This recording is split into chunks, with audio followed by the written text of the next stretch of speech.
আশা করি আপনারা সবাই ভালো আছেন। আমিও ভালোই আছি। আমার চ্যানেলে আপনাদের সকলকে সুস্বাগতম। কদিন ধরে যাব করেও যাওয়া হয়ে উঠছিল না, অথচ বেশ কিছু বই কিনব বলে একটা লিস্ট বানিয়ে রেখেছি। এদিকে বইমেলার 5-6 দিন হয়ে গেল। শেষে একদিন দুপুরে কর্তা গিন্নি মিলে হাজির হয়ে গেলাম বইমেলার গেটে। সল্টলেক সেন্ট্রাল পার্ক এখন বইমেলা প্রাঙ্গণ নামে পরিচিত, কারণ গত কয়েক বছর ধরেই কলকাতা পুস্তক মেলার ঠাঁই হয়েছে এখানে। 3টে নাগাদ মেলার গেটে পৌঁছে গেলাম। ঠিক করেছিলাম এবারের বইমেলায় কেমন ঘুরলাম, কি দেখলাম, কি কিনলাম, এই সব কিছু নিয়ে একটা ভিডিও বানাবো আমার মতো করে। তাই আমার সাথে আমার মোবাইল ক্যামেরাও সচল হয়ে উঠল গেট থেকেই। এরপর শুরু হলো বইয়ের স্টলে স্টলে অভিযান। প্রথমেই ঢুকলাম দেজ পাবলিশিংয়ের স্টলে। ভিড়ে ঠাসা না হলেও বইপ্রেমীরা আছেন যথেষ্ট সংখ্যায়। গল্প, উপন্যাস, নাটক, কবিতা, কাব্যগ্রন্থ, জীবনী, ফিকশন, নন ফিকশন, কি না নেই এদের সম্ভারে।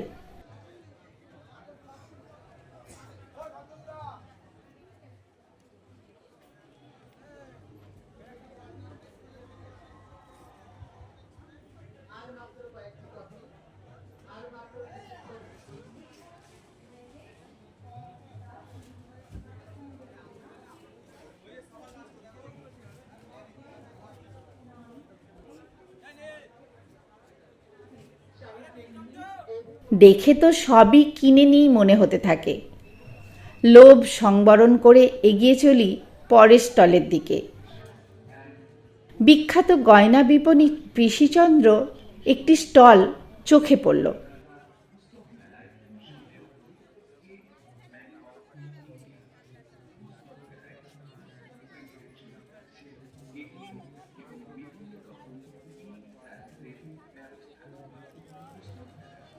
এবার পা বাড়ালাম মেলার অন্যদিকে। স্টেট ব্যাংক অফ ইন্ডিয়ার স্টলটি বরাবরই মেলার আয়োজক বুকসেলার্স অ্যান্ড পাবলিশার্স গিল্ডের অফিস হিসাবে ব্যবহৃত হয়। এবারেও তার ব্যতিক্রম হয়নি।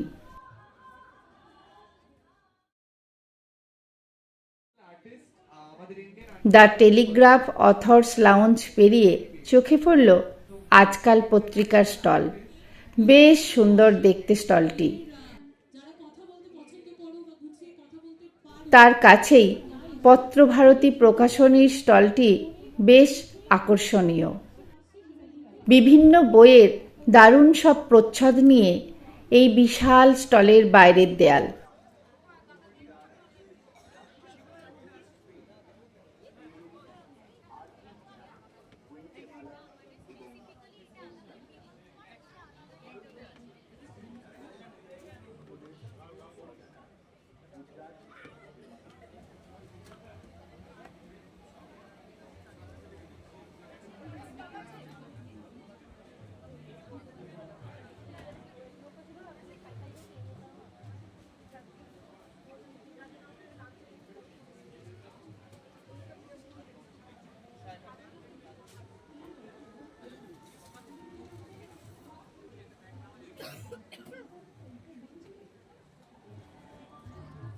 এগিয়ে যেতে যেতে বাঁদিক থেকে ডান দিকে নজর ঘুরিয়ে চোখে পড়ল অক্সফোর্ড বুক স্টোর সহ বেশ কিছু প্রকাশনার স্টল।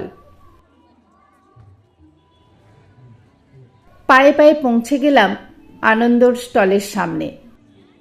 বইমেলার অন্যতম সেরা আকর্ষণ আনন্দ।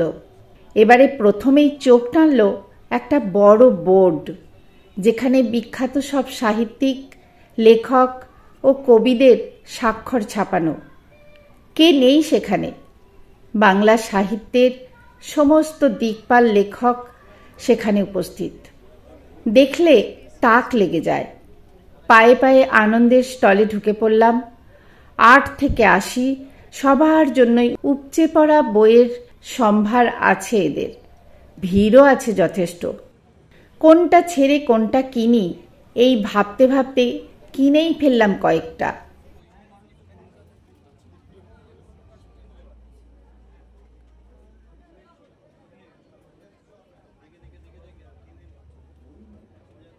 বেশ কিছুটা সময় এখানে কাটিয়ে বাইরে বেরোতেই চোখে পড়ল অভিনব ডেকোরেশনের এক প্যাভিলিয়ন। কাছে গিয়ে বুঝলাম এটা এবারের থিম কান্ট্রি জার্মানির স্টল। দারুণ লাগলো দেখে। দেখলাম অনেক তরুণ যুবক যুবতী নানান বিষয়ে কাউন্টারে বসা লোকজনকে প্রশ্ন করছেন। কিছু জার্মানও আছেন দেখলাম।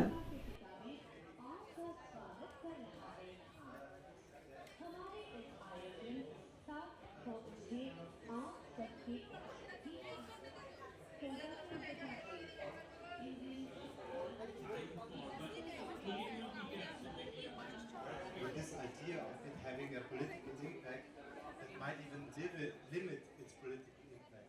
Because the things that have the most political impact are the ones whose political message is not as clear. That's what I believe. জার্মানির স্টলের আশেপাশেই নজরে পড়ল পেরু, আমেরিকা, আর্জেন্টিনা, স্পেন ও ফ্রান্সের স্টল।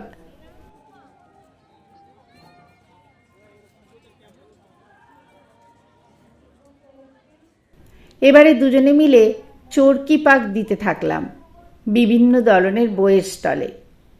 বইমেলাতে এসে এই বিভিন্ন অনামী বা স্বল্প পরিচিত স্টলে ঘোরাটা আমার ভীষণ প্রিয়।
বইপ্রেমীদের আমরা অনুরোধ করব বই মেলার প্রাঙ্গণের যদি কোনো সংগঠনের পক্ষ থেকে আপনাদের কাছে কোনো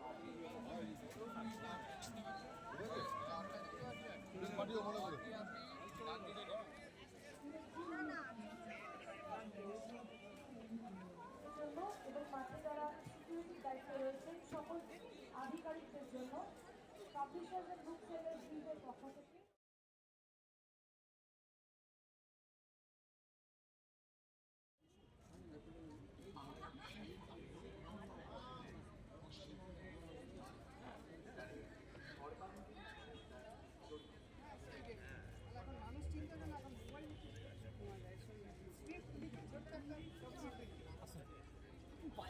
বিভিন্ন জেলার শিল্প সংস্কৃতির বই, অভিনব fridge magnet, Abol Tabol theme cup, নানান স্বাদের অনামী লেখকদের বইয়ের সাথে পরিচিত হতে হতে পৌঁছে গেলাম লিটল ম্যাগাজিনের প্যাভিলিয়নের সামনে। গত কয়েক বছর ধরেই সমস্ত লিটল ম্যাগাজিনকে মেলার একটি নির্দিষ্ট অংশে ঠাঁই দিয়েছেন উদ্যোক্তারা। এর ফলে একই ছাদের নিচে সবাইকে পাওয়া যায় আর বেচাকেনার সাথে দারুণ আড্ডাও হয় লেখক, কবি, প্রকাশক ও পাঠকদের মধ্যে। এর পাশাপাশি আগামীর কবি, সাহিত্যিক, লেখকদের খোঁজ ও ধারার হদিশও মেলে।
বিকেল হচ্ছে, বইমেলাতে ভিড়ও বাড়ছে পাল্লা দিয়ে।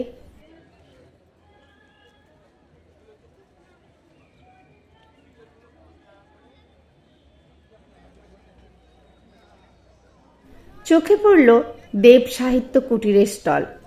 ছোটবেলায় যা ছিল আমাদের কাছে খুবই আকর্ষণীয়, কারণ বাঁটুল দি গ্রেট, হাঁদা ভোঁদা আর নন্টে ফন্টের অমোঘ আকর্ষণ।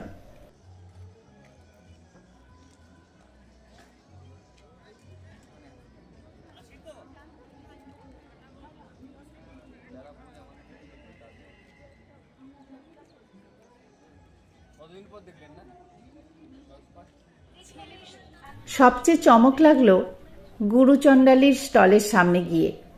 তাদের দেয়াল লিখন খুবই ব্যতিক্রমী ভাবনার।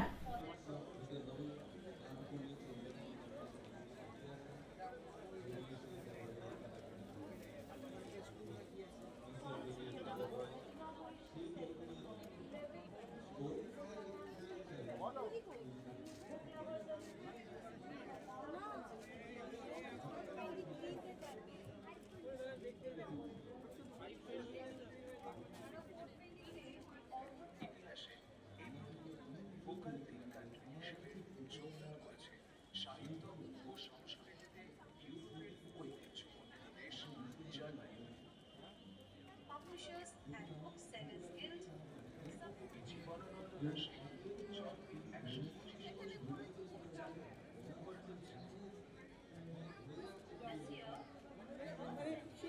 মেলার কেন্দ্রস্থলে জাগো বাংলা পত্রিকার স্টল, যা গ্রাম বাংলার থিমে সুন্দর করে সাজানো।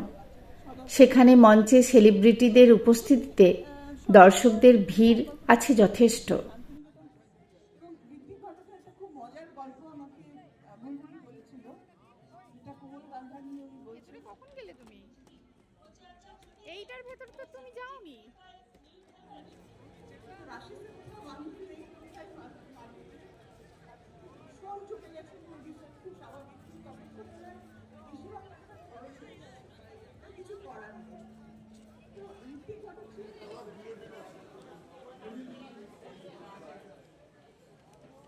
এরপর আরও কিছুটা হেঁটে এসে পশ্চিমবঙ্গ স্টলে ঢুকলাম।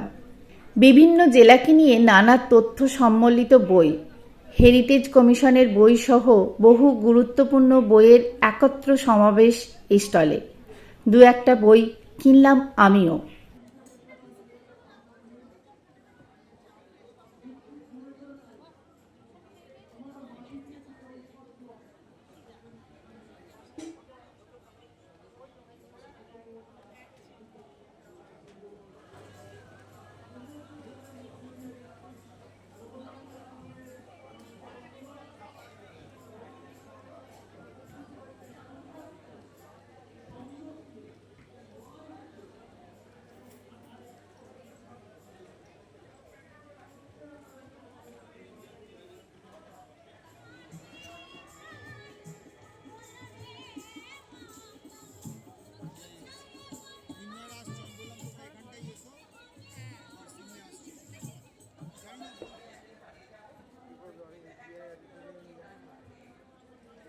এত তাড়াতাড়ি কি করবে?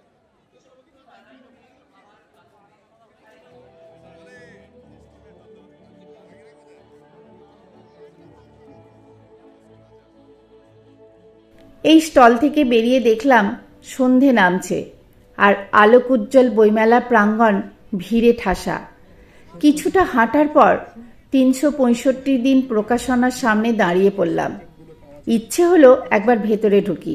বিষয় ভাবনার বৈচিত্র্যে এই প্রকাশনা প্রশংসার দাবি রাখে। প্রবাদ প্রতিম পরিচালক ও লেখক সত্যজিৎ রায়ের বিভিন্ন চলচ্চিত্র ও বইকে নতুন আঙ্গিকে উপস্থাপনা করেছেন এরা। দেখলে চমৎকৃত হতে হয়।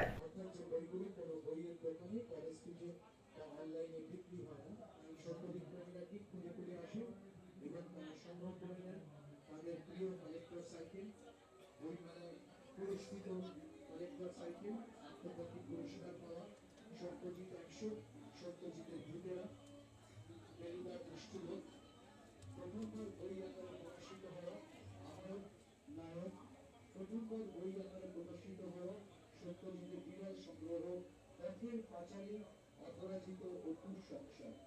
ছবি মুক্তির 65 বছর পর সত্যজিৎ প্রেমীদের জন্য আমরা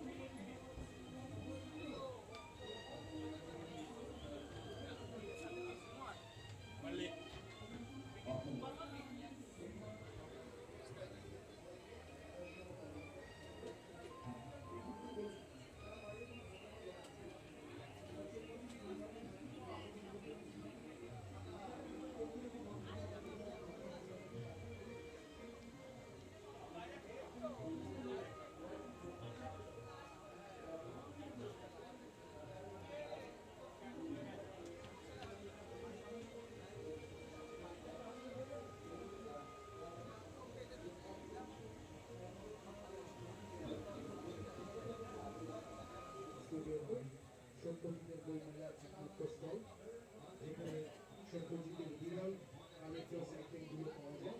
আপনার যে বইগুলো এই সত্যজিৎ প্রেমীরা এখান থেকে সংগ্রহ করেন তাদের ব্যক্তিগত সংগ্রহ রাখার জন্য তারা সংগ্রহ করছে বইমেলা পুরস্কৃত বই। A special medical assistance service with ambulance and well-equipped doctors is being supported by এখান থেকে বেরিয়ে ঢুকলাম গণশক্তির স্টলে। গোটা স্টলের বাইরে আর ভেতরে দেয়াল জুড়ে শুধু গণ আন্দোলন ও বিভিন্ন বিষয়ে বিরোধী প্রচার, সাথে কিছু বইও আছে, যদিও ভিড় নেই বললেই চলে।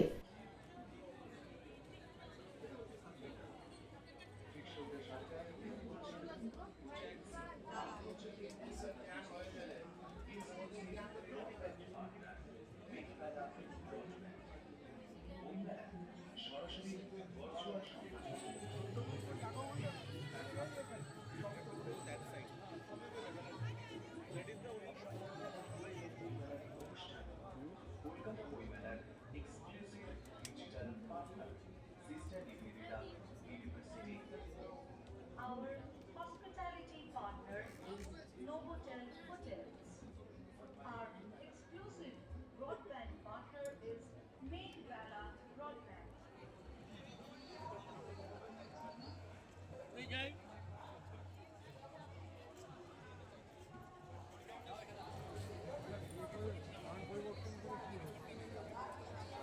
সবুজের পাঠশালা ও শিশু আয়োগের স্টলের সামনে নানা রূপে সজ্জিত শিশু কিশোরদের দেখে ভালো লাগলো।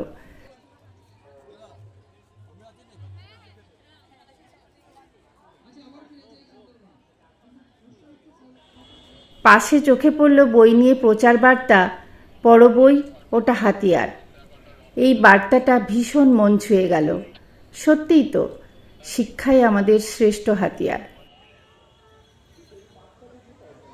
ঘুরে ঘুরে ভীষণ ক্লান্ত হয়ে বেরিয়ে এলাম, কিন্তু তৃপ্তি আমাদের চোখে মুখে, কারণ বাছাই করা বই, বই পিপাসুদের জনসমুদ্র আর বাঙালির 14তম পার্বণ বইমেলা আমার আত্মার পরম আত্মীয়। একটু বাদাম ভাজা আর চা খেয়ে আলোর মালায় সেজে ওঠা বইমেলাকে বিদায় জানালাম। রইলাম আসছে বছরের প্রতীক্ষায়। আমার ভিডিও যদি আপনাদের ভালো লাগে অবশ্যই লাইক করবেন, কমেন্ট করবেন এবং শেয়ার করবেন। একটা লাইক আর একটা কমেন্ট আমাকে ভিডিও বানাতে আরও উৎসাহ দেয়। সবাই এইভাবে সবার পাশে থাকবেন, সবাই ভালো থাকবেন। আবার দেখা হবে পরের ভিডিওতে।